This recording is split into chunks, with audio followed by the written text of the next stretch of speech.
اللہ کا گھر ہے نا. آپ اپنے گھر میں کیسا رہتے ہیں؟ جوتوں سمیت پھرتے ہیں.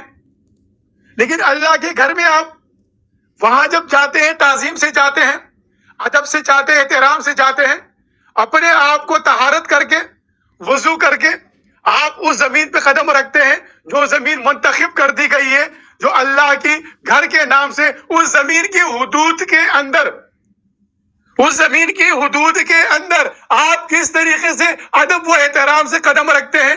پھر جب ایک جگہ منتخب کر دی گئی ہے, اس زمین کو اللہ نے اس زمین کو اللہ نے سرکار کبریا کے صدقے جعل اللہ لہ الارض مصلی منتخب کر دیا ہے, تو پھر تو یہ ہر مسلمان کی ذمہ داری ہوتی ہے نا کہ اللہ کے گھر کو صاف رکھے, اس پر طہارت سے رہے, اس پر پاک رہے, اس کو پاکی رکھے, اس کے اندر سجدہ کرے, عبادت کرے, اس کی کبریائی بیان کرے, محمد مصطفیٰ صلی اللہ علیہ وسلم کی رسالت کی شہادت دے.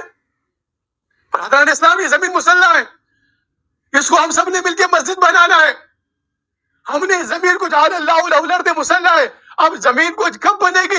جب زمین مسلح, جب اس زمین پہ اللہ کا نظام ہوگا, خلافت کا قیام ہوگا, جب یہاں پر نظام جو ہوگا, یہ سودی نظام کب ختم ہوگا, یہ سامراجی نظام کب ختم ہوگا, یہ جتنے بھی جو نظام جو انسانوں نے بنائے ہوئے ہیں, یہ انسانوں کی ذہنی تخلیق کے نظام کب ختم ہوں گے؟ جب نظام وہ اللہ کا آپ زمین پہ نافذ کرنے کے لیے ان فرقوں سے, ان تعصب سے, ان گروہوں سے نکل کر آپ ہوا سماع المسلمین پر ایک صف میں کھڑے ہو جائیں گے.